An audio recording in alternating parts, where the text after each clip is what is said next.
I want to get straight into it because this one hits very, very close to my heart and my belly. Metabolic syndrome. What exactly is metabolic syndrome and how does it relate to the development of potbellies? So metabolic syndrome is a constellation of specific diseases, and usually that's when we call it a syndrome.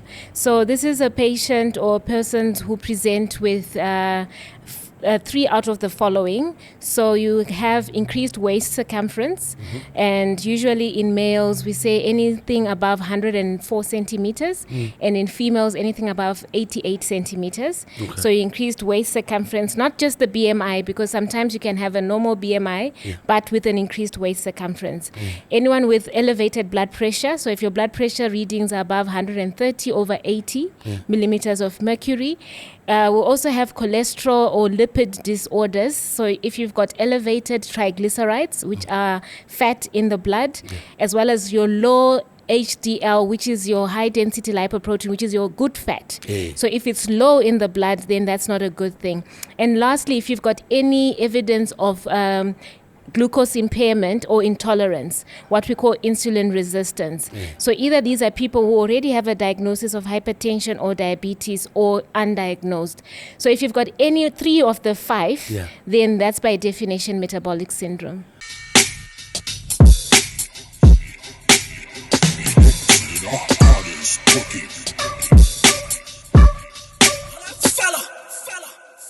People of different identities. Podcast with PODI-CAST.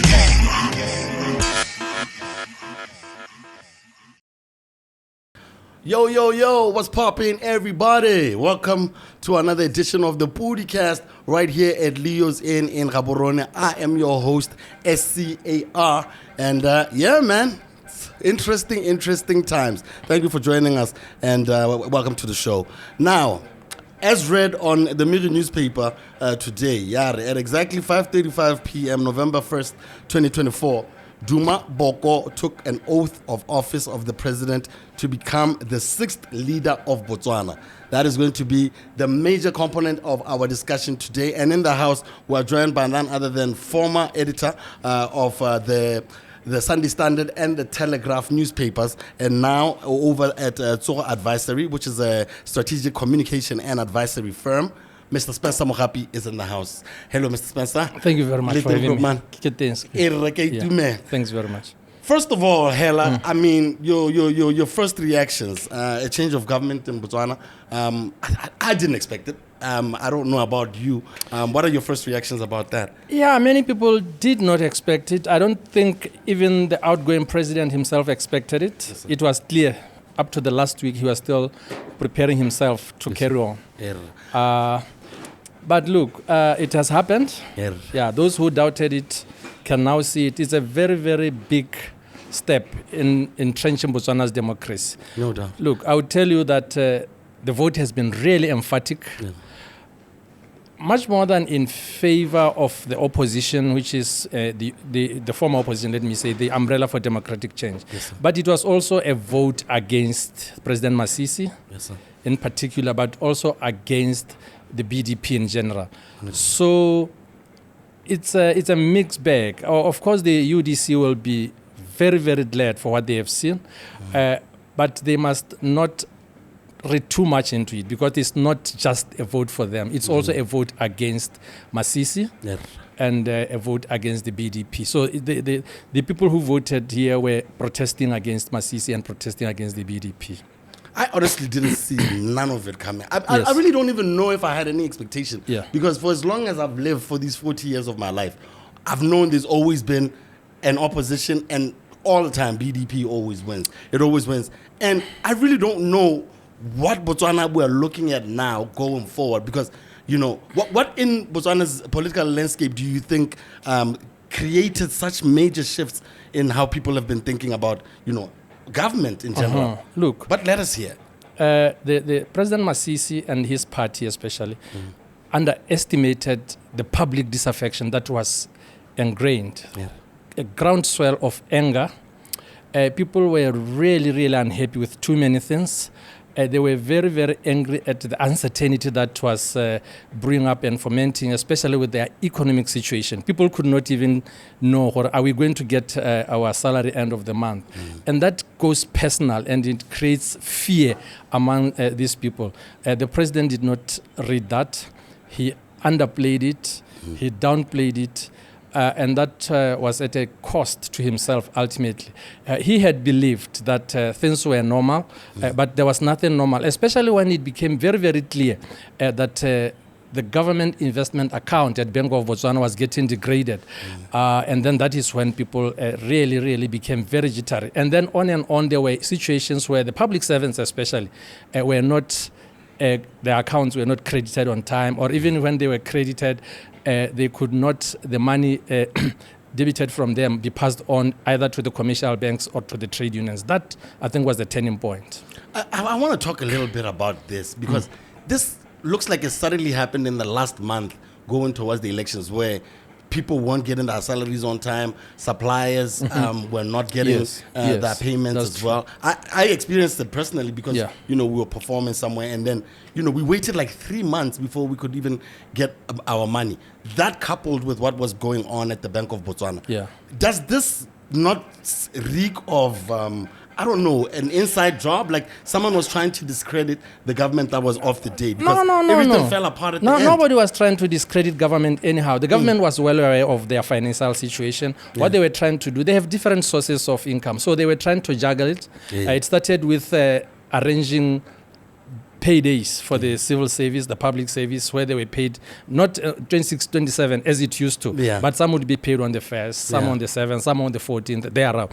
So it was a way of juggling, and for some time they were able to do it. But why did we read too much into that? Because nothing was happening at the time. For as long as they could meet their obligations on time, especially, nothing was wrong. But it started when it became very clear by way of, say, number one, government income.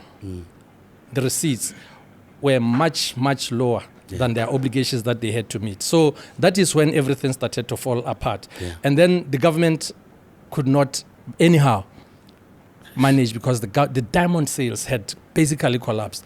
And then, look, the president, if he had called elections, let's say around April this year, he would have won elections.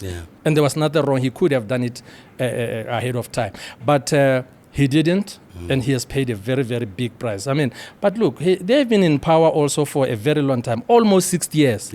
A party that has been in power for that long, number one, they get tired, they become arrogant, they become complacent, they run out of ideas, and all those bad things had come to pass for BDP.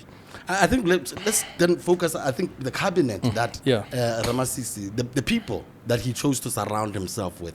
What can you say about the caliber of his cabinet, and why it seems like he couldn't maintain it with the older generation? It looked very, very young. So I don't know if it was him preparing for the future, and that's maybe how he got it wrong. What do you think about the people that he chose to surround himself with? For Botswana, the situation is simple. The president can only play the cards he's been dealt with. There's a pool. He can only add 6 under the constitution now. He has to play around with the people elected as members of parliament. And over and above that, he can put in maybe 6 who are cabinet material. But then he always has to juggle it with other needs, like find women, find the disabled, find the minorities, such requirements. But over and above that, I don't blame it on that, the people that he had to work around with. I blame it on him. He made it impossible to receive advice that was meaningful. His temperament, his character. He was combative, he was argumentative, he was shouting at his own people. And in a way, that kind of closes people out who are the ones who are going to give you advice. They said, I can't, because he's going to go ballistic the moment I tell him what to do. And then he's the only one running the show, because he was a control freak. He enjoyed it, running these ministries, micromanaging everything in government. So he was, I think, a bad leader in that regard. Okay, so how do you think this change reflects or challenges the political values and expectations of Botswana citizens? Botswana have shown their true value with this particular election. Their character has come out. They eschewed violence. They didn't want violence at all. Yeah. They stayed away from it. And also, to Masisi's credit himself, he has accepted defeat. You know, it's not easy if you are incumbent, especially a powerful position like the president of Botswana, to say, I concede. But he has done it. I think it has shown a very rare kind of emotional maturity from him. Yeah, this has kind of entrenched in a big way Botswana's culture, but also the credibility across the world. So we are really a step ahead now. We are in the mold of Zambia, for example. We have had political power, state power change hands between and across political parties over the years. I mean, it was a very proud day for most Batswana to see how it happened. And Yes. I think both of them need to be commended. Yes. Especially Yes. Duma Boko. He was very Yeah. gracious in Yes. Yes. his win, Yeah. and he wasn't gloating at all. So it was really a great time to be a Botswana Exactly. citizen. I want to ask about, staying with Ramasisi and what could have gone wrong. This De Beers situation, which seems to be the one that most people want to say was the iceberg that messed up his Titanic. How could he have handled it differently? Because it seemed like he was trying to negotiate better terms for Botswana. But where did he get it wrong? And he did. I think he went into the whole negotiation cycle really with, I want to use this ultimately to campaign. Yes, I want you to beat De Beers with the stick. And that was wrong. That's why he got it wrong. But ultimately, the platforms that he used to celebrate the defeat of a partner, it was wrong. But then if we go beyond that and try to say maybe it's De Beers because they feel defeated that they are now killing the diamond market, I don't think so. Honestly, I think the diamond market is dying or is declining mainly because of the economic situation, number one in China, but also to a certain extent in the United States. People are no longer buying diamonds the way they used to. But it's also because the younger generation, the Gen Z as they call them, they are now buying synthetics. And that is a big cut for Botswana natural diamonds. With diamonds, because they were saying that all the other diamonds, like let's say in Angola, they were being sold. We didn't have any diamond sales happen in April, Spencer. I mean, there's no way of not saying, maybe De Beers was doing this on purpose. I mean, for those people who think that way, this is too convenient. Yeah, but we are reading too much into it. I would hold, especially because look, diamonds in Angola are only coming back now. De Beers is re-entering Angola after maybe 20 years after they were chased out effectively, and it's going to be a cheap thing for them to enter the market. Now in Botswana, getting the diamonds out of the ground is very, very expensive because the mines have become very deep. In fact, there's going to be a lot of money needed to get the diamonds out. I think the investments are around 20 billion. You can imagine Botswana being 50% shareholder in Botswana is going to pop out half of that. So we really have to brace ourselves for a very, very hard times going ahead. I'm not even sure Boko himself is aware of the scale of the difficulties and the problems that he's going to be facing in the near future. Talking about the immediate future, what are the most immediate policy changes or reforms we should expect under the UDC-led government? Particularly with Duma Boko at the helm. Yeah, let me say, I've been observing the excitement. There's a lot of excitement. It's Since last week. The euphoria, the expectations. I think Boko himself has a big job cut for him. He has to start managing the expectations because these people are going to be disappointed very soon. And when they get disappointed, there's going to be a big fallout. There's going to be a backlash against him and the UDC. That's number one. He has to start calibrating and tampering with the expectations. Number two, I've also had time to study the MPs, the incoming UDC MPs. And I think, maybe I'm wrong, and I hope I'm wrong, the technical depth, the quality to run a public service is very shallow. And that is the team from which he's going to select ministers. I worry that given the scale of the problems, do we have the depth of skills to match those problems? So that I'm just saying it, and like I'm saying, I hope I'm wrong. Yes, but he's going to find very soon that his people are not able to match the difficulties. They are not going to be even able to deliver towards the scale of expectations on him and his party. I've been looking around also, the incoming MPs, and I'm also trying to figure out, how is he going to select his cabinet? Do you think it would be advisable to go into, get other, your Dumela Saleshandos of the world who are from other parties, do you think that we can come to that, or the loyalty to the movement, he's going to have to get the people from the UDC and to and make that's up a his very cabinet? good question, because when you look at BCP as a unit, they have a lot of skill, they have a lot of depth, they are MPs. But Dumela Salshando has already made it clear that they are very happy to only perform the duties of an opposition. So I don't think even if they were invited, they will come in. But also, you have to look at the recent history of Dumela Salshando and Duma Boko. They are not friends anymore. So he's not going to... Dumela Salshando, for one, I don't think he will go for anything less than a vice president. And you can be sure, Ndaba, in fact, Duma has already pronounced that the vice presidency is Ndaba Khawla. So the BCP can pretty much rule it out. They will be very happy. And Dumela Salshando is going to take a swing at the UDC very forcefully. So they better be prepared in Parliament, because they are going to be held accountable.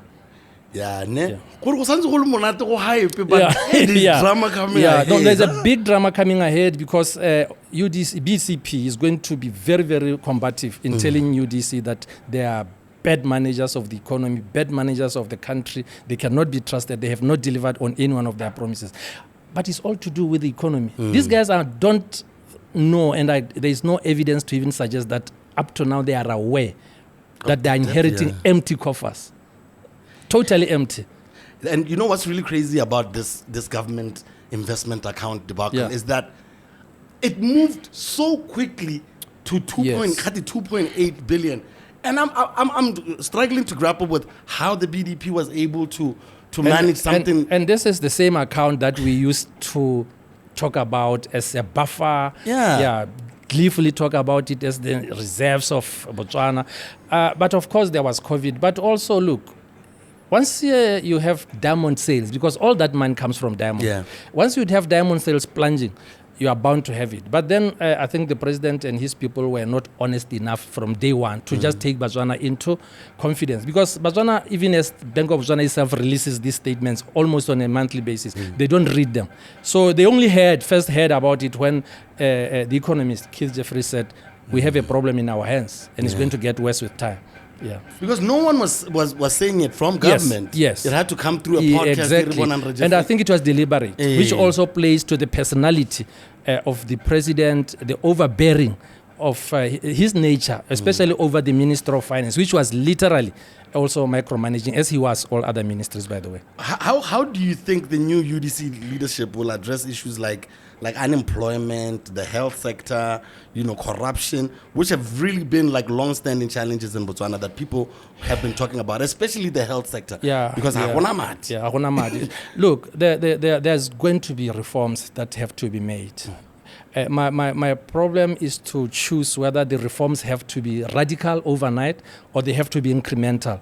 But also because we know there's no money now, I think they will have to do everything incrementally over time. Because, look, they are also inheriting infrastructure that is dead, whether you're talking about the schools, whether you're talking about the roads. And we had a president recently, and it was basically a stunt what that was doing, launching all these things, when he knew very well that there was no money to even start many of those projects. So are we going to see Boko starting immediately to get those projects rolling? Where would he get the money? That is the question. That was a lot of projects, especially the roads, the water one. I mean, I'm struggling now to understand if any of the stuff that was being told had some truth to it, because even in Molepolole right now, the water project is still not together. I'll tell you the water project. The problem with the water is that a lot of money has been spent, but the water projects themselves have not really been commissioned because they are not complete. That's the simple stuff. If you talk about Gudo, Barolong area, the water has not even arrived there. Because there are projects that are still yet to be completed. Water is not like electricity. The pipes have to be everywhere for it to flow. So let's talk about, do you foresee any tensions or obstacles arising from the UDC after they choose their cabinet?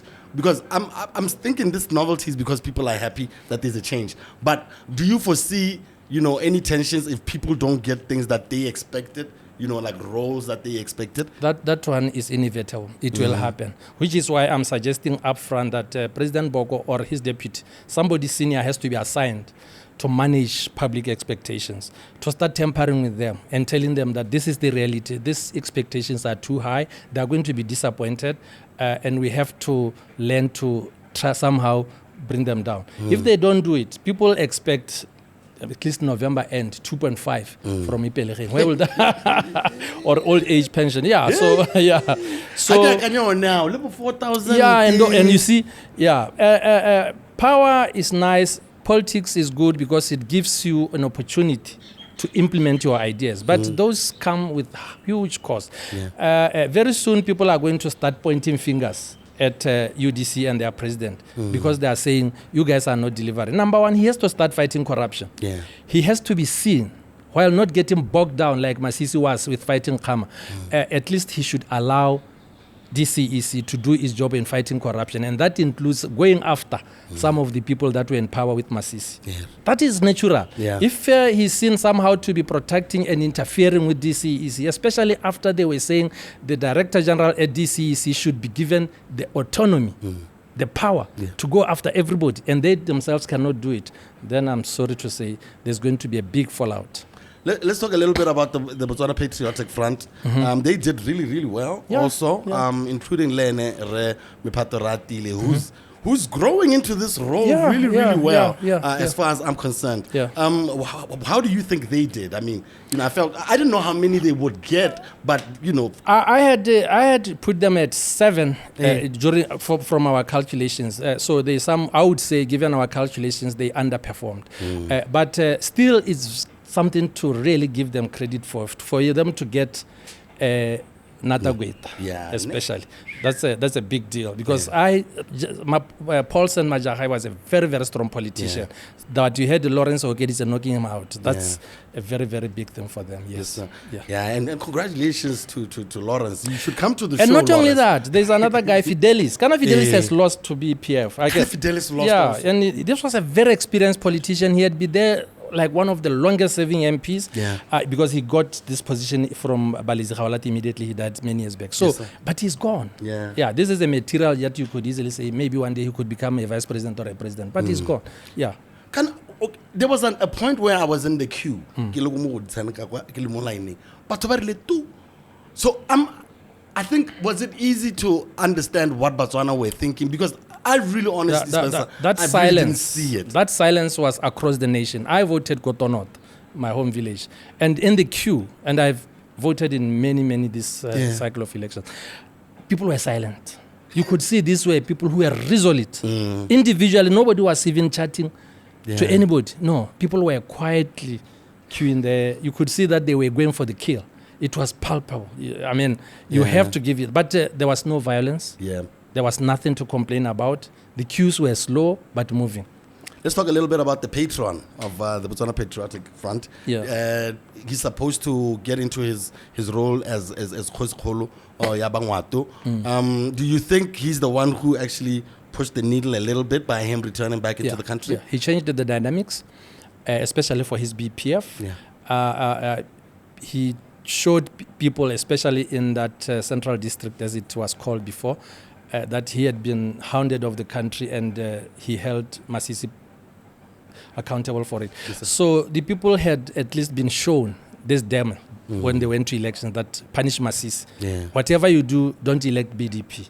Which is why I still believe that however way you want to look at it, this was a vote against Masisi. It was a vote against BDP. But look, you have to also look at the numbers.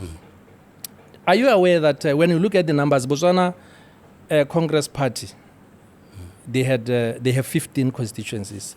The Botswana Democratic Party, they had 4, but they were elected by more people than the BCP. It is because of our first past the posting. So I don't know whether they are going to be forced to relook at it and recreate maybe a hybrid or something. But look, it's up to the guys who are in power now to look at it.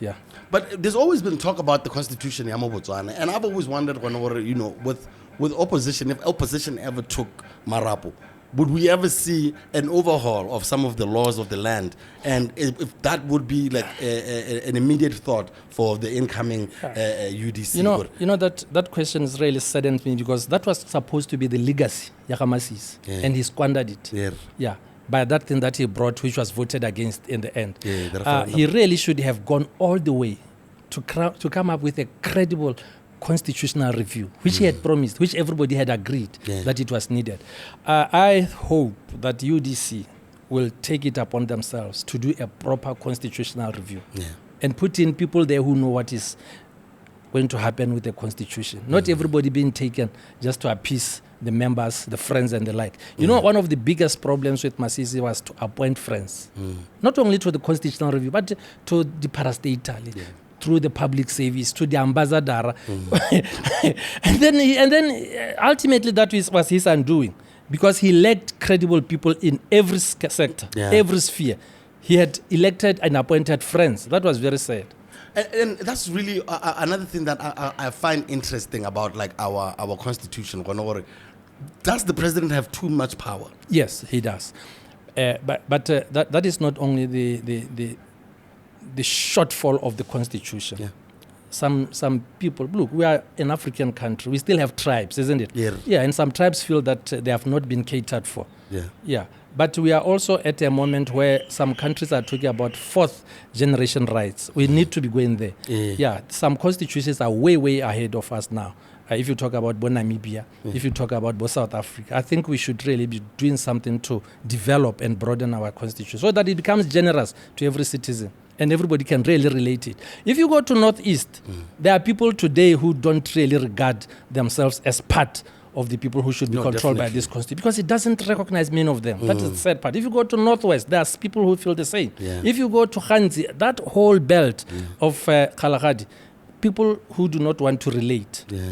They don't even want to sing the constitution, the national anthem. So that's very sad. We should be looking at national building now. That is where we should be going. I hope Boko will have time for it. But now, that is not a priority for him. Priority now is the economy, sorry. Let's talk about the Department of Broadcasting Services. What do you think is going to happen there? Because it's been labeled a propaganda machine for years by the opposition, and now they have the keys to the building. You guys will agree with me that the power of that particular department has been terribly reduced by social media, isn't it? Definitely.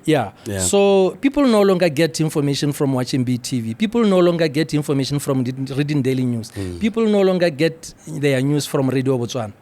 People get their news from social media. It has been totally rendered irrelevant. So whatever they do with it, if it remains a cost to them, that is the problem. But they should find a way to remove the cost out of the government assets and the like. So when do we expect all of these things to start happening? In the first 100 days? I mean, the pressure is real. And I think because Lenny and Reboko looks like someone who's ready to hit the road running. So I don't know when do you think people will be running out of patience? When do you think the timeline will look like? The first 100 days, people will start to evaluate. And the Boko is going to be measured against the things, the record that he has delivered. Not the fast-paced rhetoric. He may speak whatever he wants, but that is not going to be used against him to measure him. No, he's going to be measured against his record. So, which is why he must be worried. He should be worried because people are going to hold him against the whole thing when they ultimately judge him for what he has performed. How do you think the BDP will adapt to his new role as the opposition? Oh my God! After decades, I know. of ruling. I feel sorry for them. I know they are. Already they are regrouping. Their sphere is outside Parliament. Basically, that is where they have to start working. I know there are people who are talking to each other. There's going to be people like Balopi. These are the people who were literally hounded out of the party by Masisi. He was the Secretary General. Why did he leave? He was a minister. Why did he resign? There are people like Ntuan, former Secretary General. Why did he just run away immediately Masisi arrived? So they are going to want to come back. I know they are already talking to each other. People like Bonkibo Kinseramidi. A lot of these guys, they want to do something. But it's going to be what? A big mountain to climb because the financiers, they are pulling out. They are going to where it matters, which is going to be the UDC. And that's also what I'm trying to figure out. On party political funding, is it going to be something that they're going to, expect to be more transparent now? Because like I say, there's a lot of things that are said during campaigning. And like we saw Le Ramasisi na campaign back then, 2019. Some of the things that he said really didn't come to fruition. Yeah. So I never really understand what, do we really hold them accountable to the things that they say? Political party funding is not going to be a priority for the ruling party, not in Botswana. Of course, ultimately, I think they might say, okay, because the law is already there, let's just get it operational. And, but it's never going to be something that they do overnight. Yeah. There are other important things. You see what I'm saying? Especially because there are no elections that are coming. Also because now in power, people who used to finance BDP, they are shifting quietly and calling Boko, how can we help? Where is the party head office where we can? You see, that is the sad part about So the BDP is going to have to adapt. They're going to have to be flexible. And this is a totally foreign territory for them. They've never been here before since inception. They've always been in power, and power is the only thing that they know.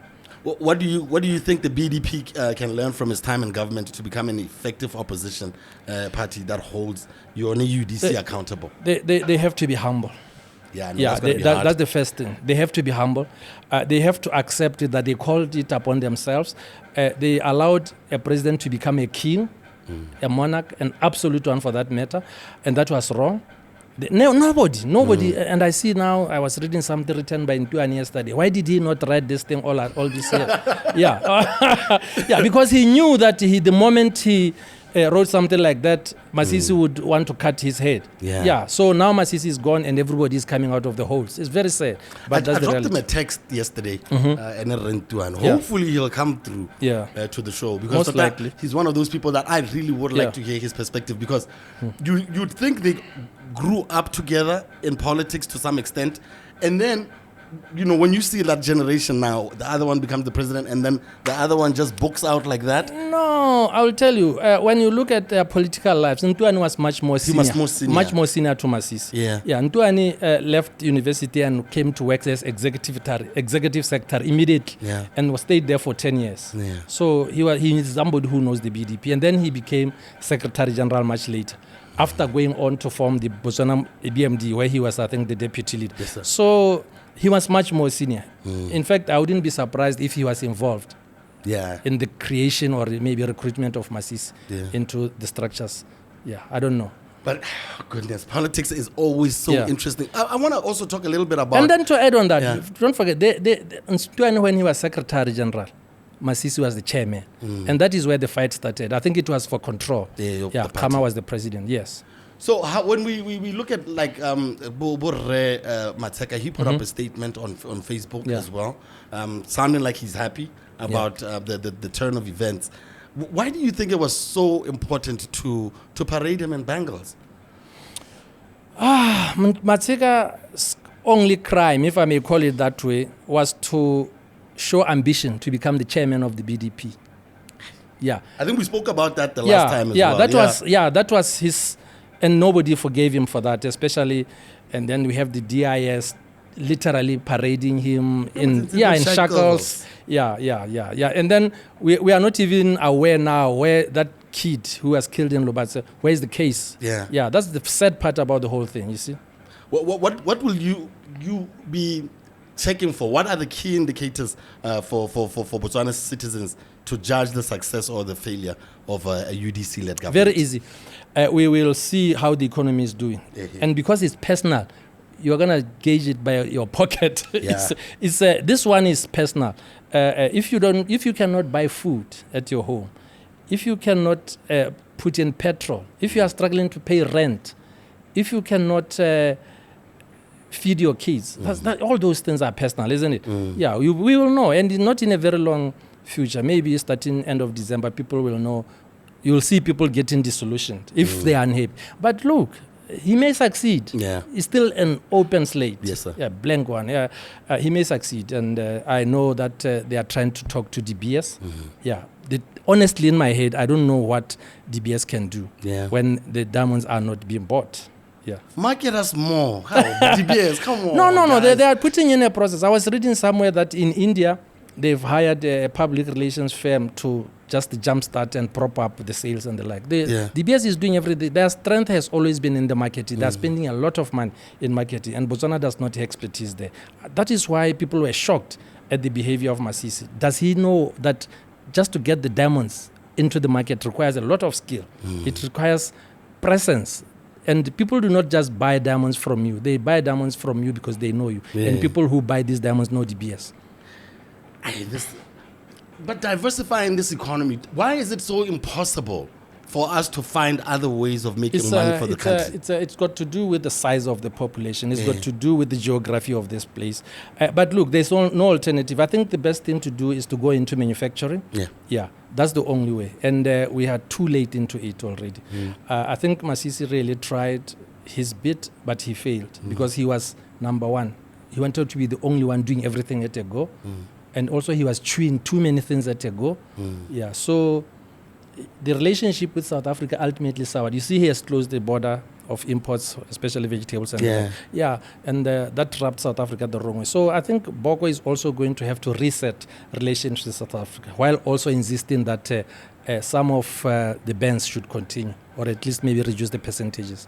Would it be fair to think that there is going to be like a mass exodus, not even an exodus, of termination of employment for executive directors and parastatals, other people who are just appointed, like, your parastatals, what else is there? Your permanent secretaries, because for a long time, these have always looked like they were political appointments. They are. I will tell you, the President Masisi has kind of degraded the position of permanent secretary. Especially when he made them, what are they called? They were issuing tenders, which then should have been allowed at PPADB. In fact, the Boko should restore PPADB. I think that's the first thing. It's easy. Because what was a tendering? No, these things were direct appointments by permanent secretaries. And these are the same permanent secretaries that Masisi was firing every day. So if you are a PS and you know you could be fired any other day, how can you refuse to issue a tender instruction given from the office of the president? Which is why people are complaining about corruption, isn't it?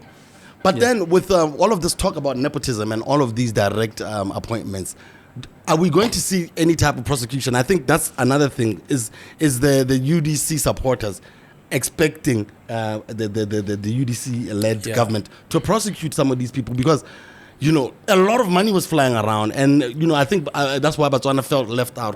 Why is there so much money flying around? And my account that is going to be a very, very difficult call for Duma Boko, because he, number one, wants to avoid the situation where Masisi was running after his predecessor, and then you get bogged down. You cannot even run the country. You remember the situation? Yes.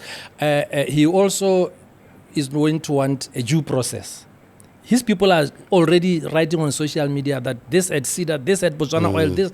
They are kind of voluntarily issuing information so that and they are going to be very soon getting very angry that we have given you information. Why are you not prosecuting? These people are not investigators. They have to allow DCEC to do its processes. The important thing that UDC has to do is to empower and enable DCEC. Give the Director General the mandate and the powers that he needs. With this evolving political climate, what role do you think the youth will play, especially now that there is a new government in place? The youth have actually played a very big role already. Yes, sir. The UDC is in power now because of the youth vote. Yes, sir. Yeah, it is the youth and also BDP members.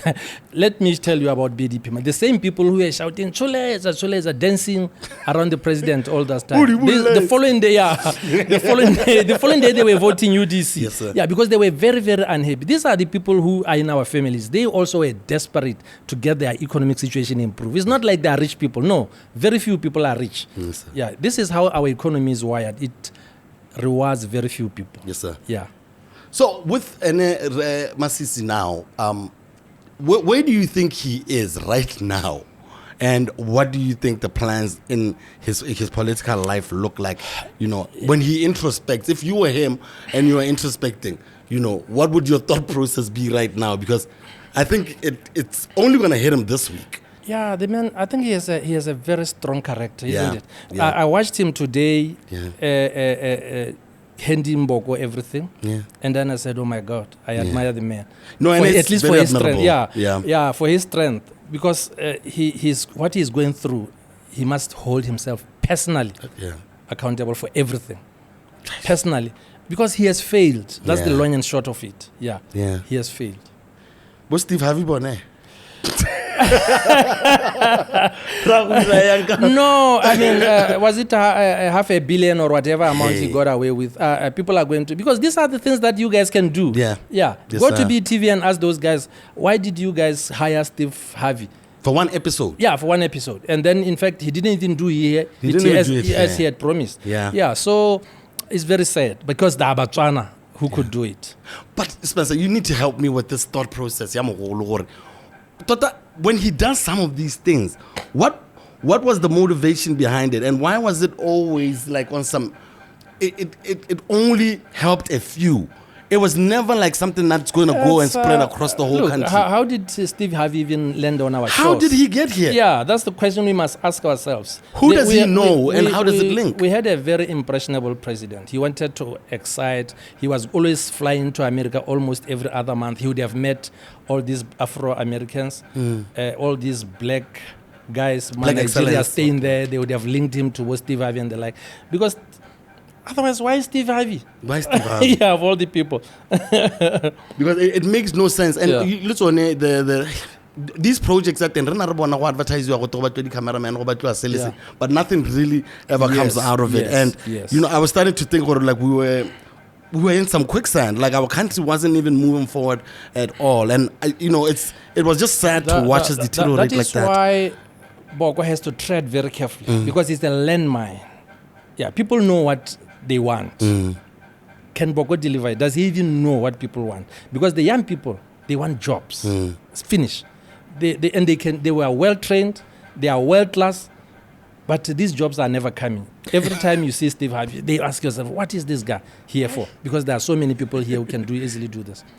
But do you think, Batswana, like, do you think we will come to a point where if you know what that person supports BDP, you know that person supports UDC, we will just get along without hurling insults at each other? No, that's not how we live. Batswana always, we don't care about political parties up until the last minute when we have to there's a campaign and the like. Yeah, otherwise we are living across and amongst ourselves. There's nothing wrong with that. You could be BDP, I know it, but we are drinking buddies. There's nothing wrong with that. Yeah. And looking ahead, what are your hopes for Botswana's democracy under this new leadership, and what would you consider a success in the 5 years? I think you answered that earlier, but I want to see the media and the opposition hold UDC accountable very robustly.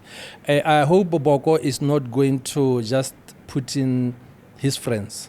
Yeah. I hope he's not going to bring in a wild entourage of friends from the private sector into the public service. And then lastly, I hope he will resuscitate the position of permanent secretary because that is where everything happens. We should have credible permanent secretaries. Yeah, those are the key accountable officers. If you rebuild the position of permanent secretary, I can assure you the public service will get credibility again.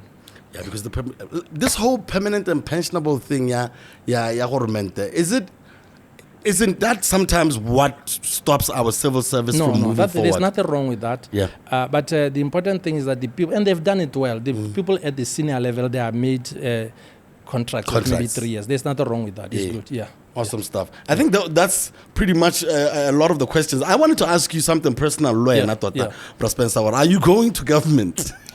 No, that's the question that I've been getting from too many people asking me if I'm going to government. I'm at a space which I like. I will stay where I am. I've not been asked to join the government. But even if I was, I would politely decline because I'm happy with what I'm doing. Definitely.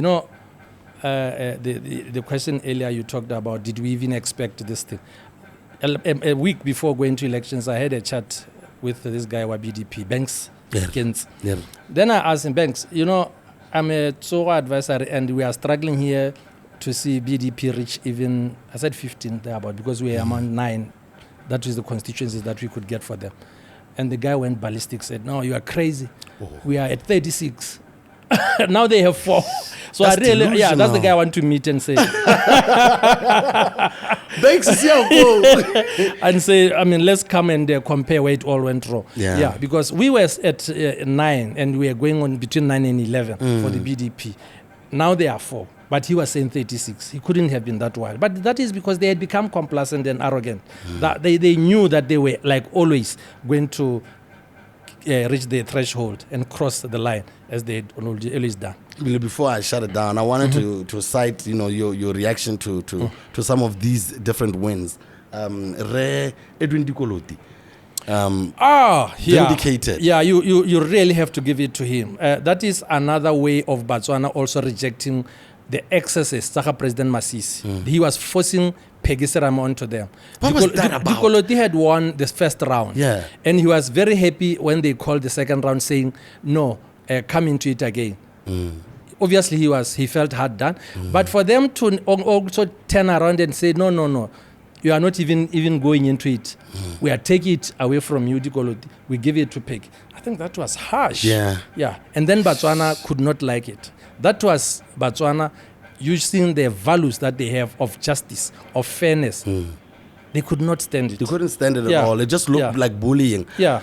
Really tapelo ki o rapetse. I didn't see that always one go coming. No. That one, it's very sad, but I was always talking to him and I said, you know what? This time around, our numbers are showing it. You are behind. Yeah, you are behind. But of course, he's been a very good performer in Parliament. Yeah. I hoped that he could win that constituency. I hope they will appoint him specially elected because it's the rare talent that he has, and we need him as a country. Happy he showed loyalty at one point to Yeah. So it would be fair. Come on, Mogolwane. Hook him up. Hook Yeah, up, no, brother. I'm sure they will. But they have only 6 positions, and they have 3 parties: BPP, BNF, and AP. AP. Yeah. So, Yandan Boko.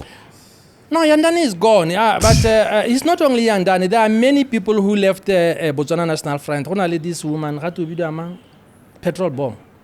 Yeah. I know her. Yeah, she was a leader. Women's wing, BNF. She went to join the public service, civil servant. Yeah. So not only her, the lead, another leader, Mangwani. She left to join BDP.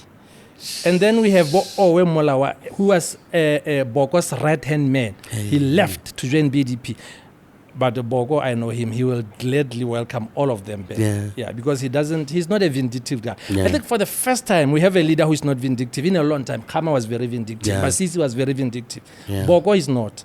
Yeah. I really also like the way that he's a person who's gone through so much as far as being dragged in front of the public, going to court, stuff like that. You can almost say, it's you. At one point, you think that he was very just hard. But on the back of this win, he is low-key like a genius. Because he only saw, the only person who can get them over the finish line is him. It can't be him and Dumelang. It can't be him. It just has to be him at the helm of it. And Batswana also, they've watched him do it over the years, suffer, and they wanted to reward him. It's not like they are recognizing his talent. They were also rebelling, like I say, against Masisi. I think if Masisi had performed well, he would be in power today. I thank you so much, and I guess we will meet again. I thank you for your balanced perspective. Always a pleasure. And the first 100 days, we'll check them out. And that, ladies and gentlemen, is Mr. Spencer Mogapi. And we're getting into getting healthy on the Podcast with Dr. Rukara. Keep it locked. It's the Podcast. Different identities. Podcast with BDP.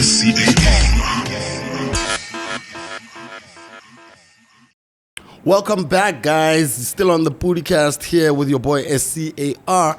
And right about this time, as usual, we're hanging out with the one and only Dr. Rukara. And as usual, we're talking about another health condition that is out there and is prevalent in Botswana. And we just want to have a better understanding about it and what you can actually do about it to help yourself out. First of all, hello and welcome back to the show. Nice to have you. Nice to be here.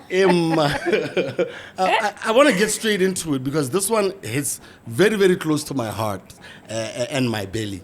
Metabolic syndrome. What exactly is metabolic syndrome and how does it relate to the development of potbellies? So metabolic syndrome is a constellation of specific diseases, and usually that's when we call it a syndrome. So this is a patient or persons who present with three out of the following. So you have increased waist circumference, and usually in males we say anything above 104 centimeters, and in females anything above 88 centimeters. Okay. So you increased waist circumference, not just the BMI, because sometimes you can have a normal BMI, but with an increased waist circumference. Anyone with elevated blood pressure, so if your blood pressure readings are above 130 over 80 millimeters of mercury. We'll also have cholesterol or lipid disorders. So if you've got elevated triglycerides, which are fat in the blood, as well as your low HDL, which is your high density lipoprotein, which is your good fat. So if it's low in the blood, then that's not a good thing. And lastly, if you've got any evidence of glucose impairment or intolerance, what we call insulin resistance. So either these are people who already have a diagnosis of hypertension or diabetes or undiagnosed. So if you've got any three of the five, then that's by definition metabolic syndrome. I think it's something that back in the day was a bit celebrated. I'm a rich man, look at me. And I think when did it start becoming a problem? Because I think African men, we usually just grow into that body, and we see a lot of them around us. But why did it take so long for people to realize like this is a problem though? So I think usually with medical things, with time things evolve.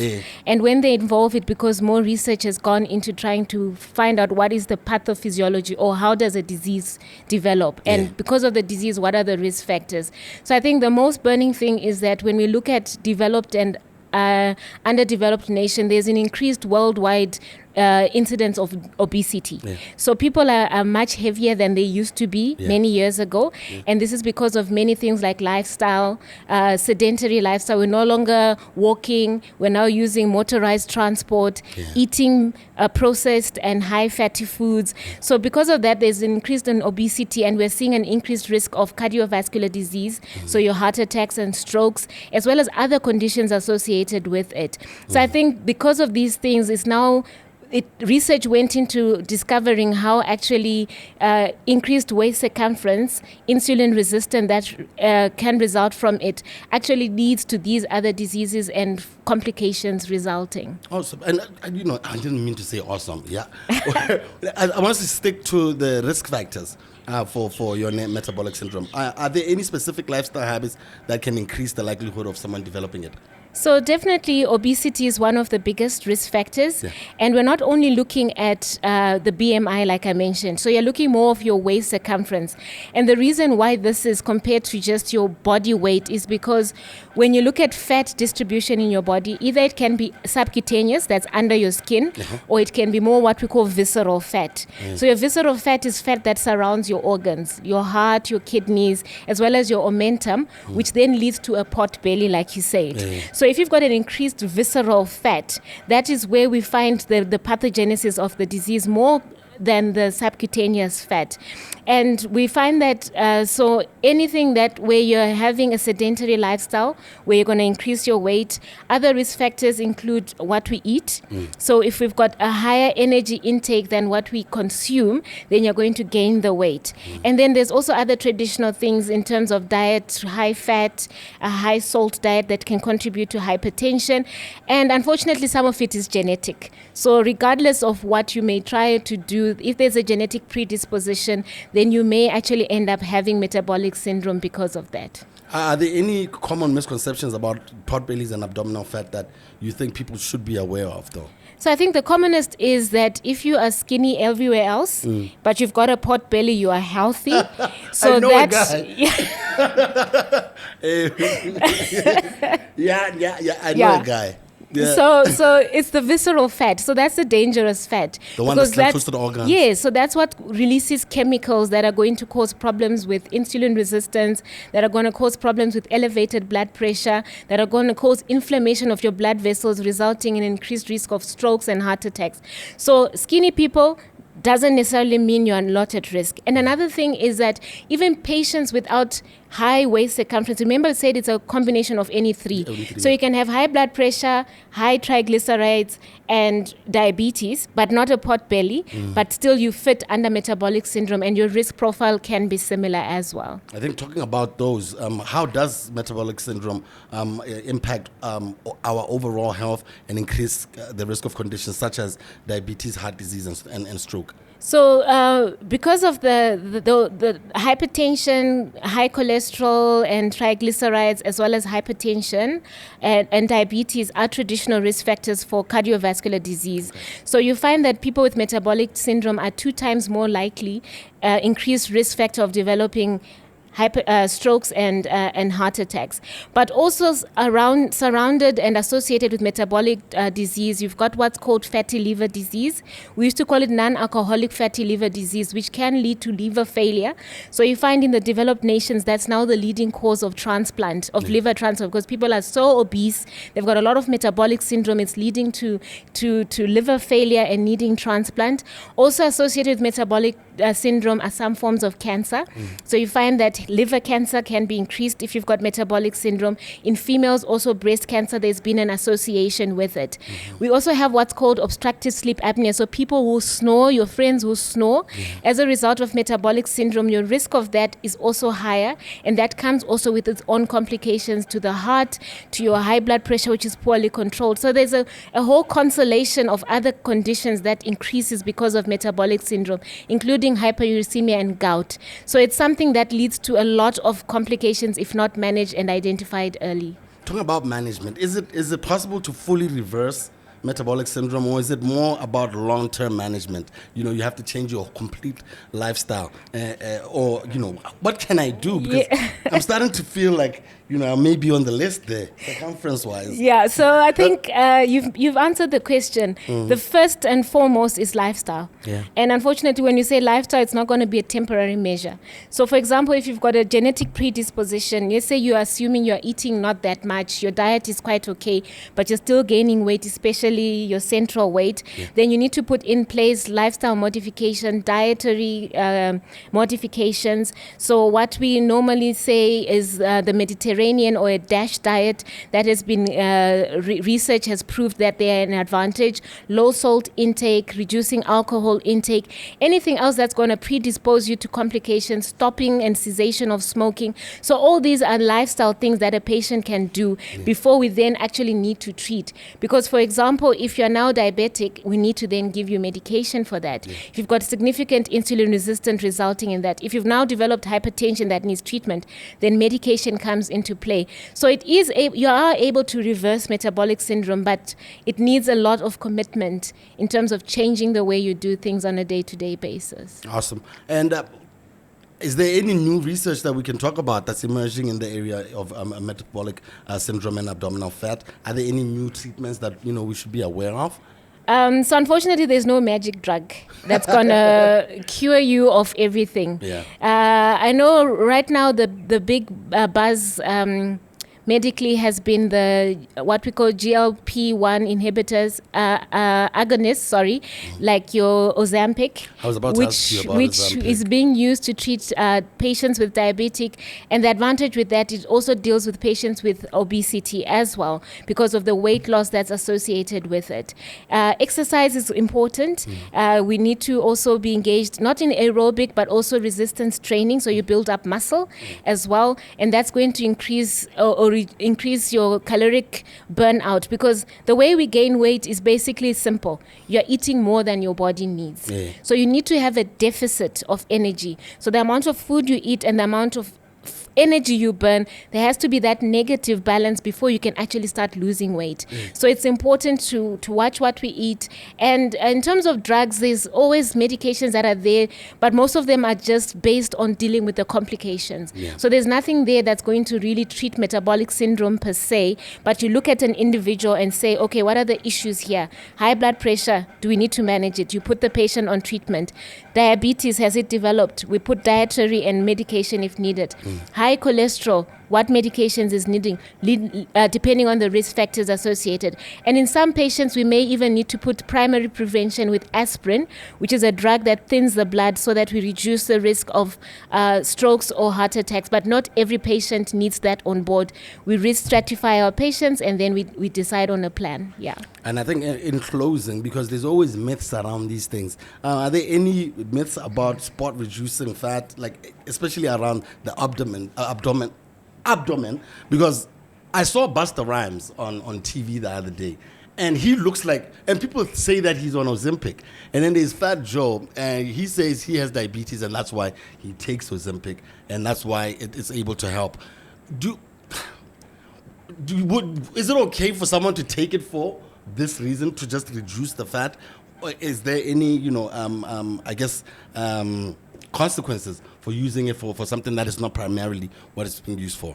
So I think the number one thing I would say is usually there's a specific group of patients where medical assistance is needed for managing weight. Yeah. So I think, and unfortunately, because of, I would say, quick fixes needed by people go the shorter route. Yeah. So Ozempic definitely does work in terms of losing weight and everything else, but it's still a new drug, and we're going to need to now go through years of experience with the drug to actually see what are the other potential risks and side effects associated with it.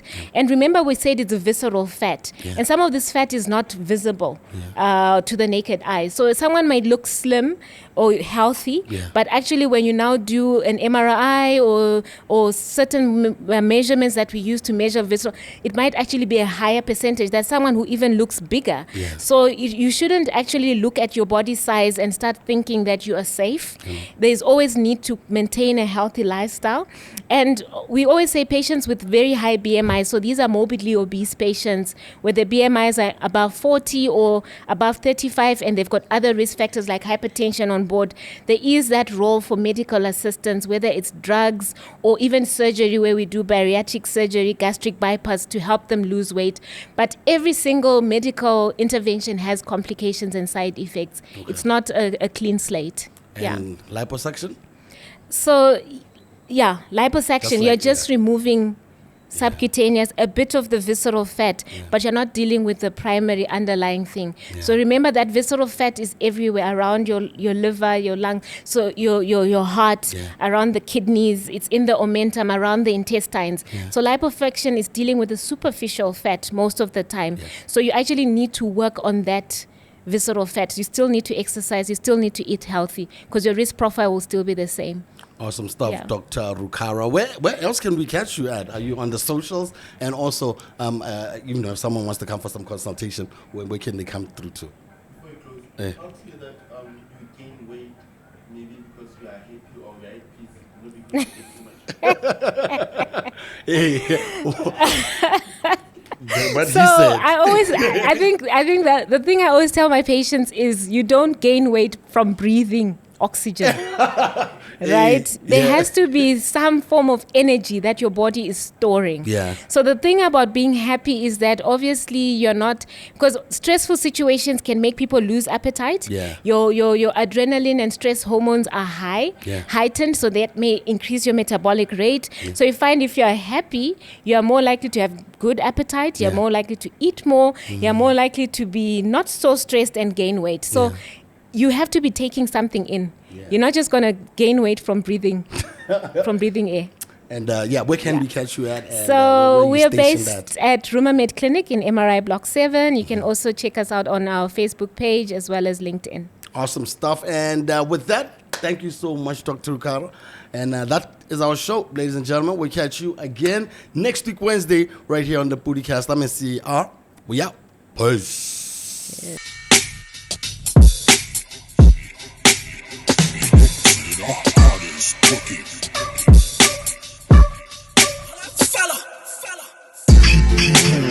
different identities.